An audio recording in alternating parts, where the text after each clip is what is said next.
আচ্ছা, আমি দুনিয়াতে আছি কেন? আমি দুনিয়াতে এসেছি কেন? এক সময় তো আমি ছিলাম না, আবার এক সময় আমি থাকবও না। কেউ এসে চিরস্থায়ী হতে পারে নাই, তো আমরাও পারবো না। তো আল্লাহ পাক আমাদেরকে সৃষ্টিটা করলেন কেন? আমার কাছে আমার রব কি চান?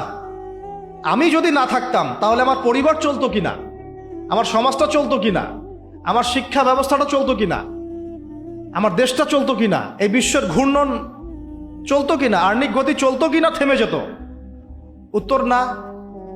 আমি না থাকলে আর্নিক গতি থামতো না।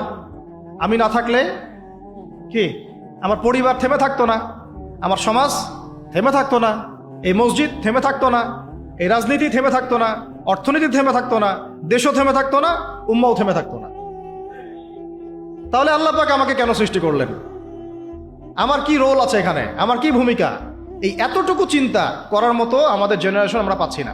আপনারা ফোন বের করে ছবি তুলতেছেন, ভাবেন এগুলো নিয়ে। আমাকে দিয়ে কি করবেন? আমাদের তো কিচ্ছু করার নাই এই কথাগুলো বলা ছাড়া।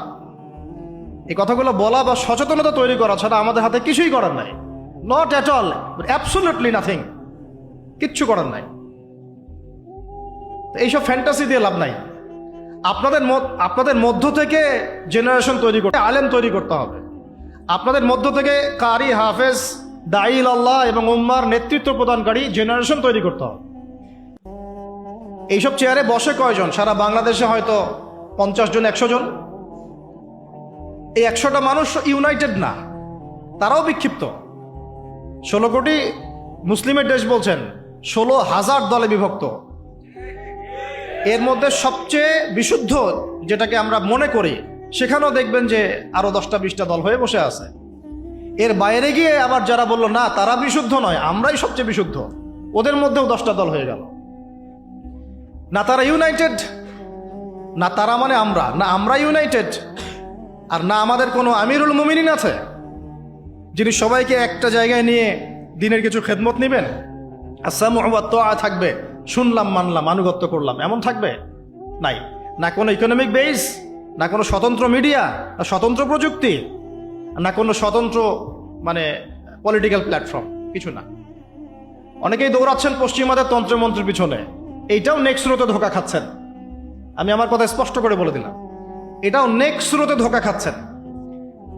এটা তাদের জন্য শোভা পায় যারা ধর্ম এবং রাজনীতি আলাদা করে চিন্তা করেন যে ওইটা একটা জিনিস, এটা একটা জিনিস, সে তার মতো রাজনীতি করছে।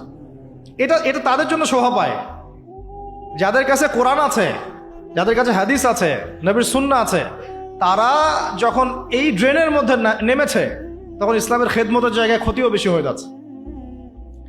কোনো কোনো সময় কিছু কিছু বেনিফিট হয়তো আপনি পাচ্ছেন, মনে করছেন এই অল্প অল্প বেনিফিটে হয়তো অনেক কিছু হয়ে যাবে। ভুল ধারণা আপনার।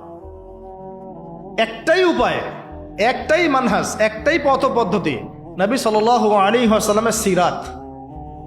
নবী সাল্লাল্লাহু আলাইহি ওয়াসাল্লামের সিরাত, তার জীবনী। এই জীবনী আমাদেরকে শেখাবে কিভাবে ইসলাম শূন্য থেকে একদম আসমানে উঠেছে, কিভাবে ইসলাম একদম শিকড় থেকে শেকড়ে গিয়েছে, শেখাবে সিরাত, নবী সাল্লাল্লাহু আলাইহি ওয়াসাল্লামের জীবনী।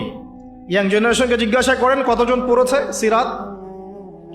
ওইখান থেকেই আপনাকে কথা বলছিলাম, ওই যুগটাকে কেন জাহিলি যুগ বলেন, এত কেন টিটকারি করি, এত কেন তাকে ধিক্কার দেই?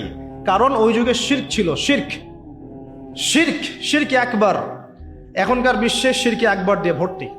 কোন কোন সেক্টরে বলছিলাম, এডুকেশনে আছে শিরক, ইকোনমিক্সেও শিরক আছে। এটা বোঝার জন্যে অনলাইনের ব্রাদার্স সিস্টার্সরা আপনাকে হেদায়েত দিতে পারবে না। এটা বোঝার জন্য আপনাকে এমন স্কলারশিপের কাছে আসতে হবে যারা কোরআন এবং হাদিসকে দিয়ে বর্তমান ইকোনমিকে ডিল করতে পারে।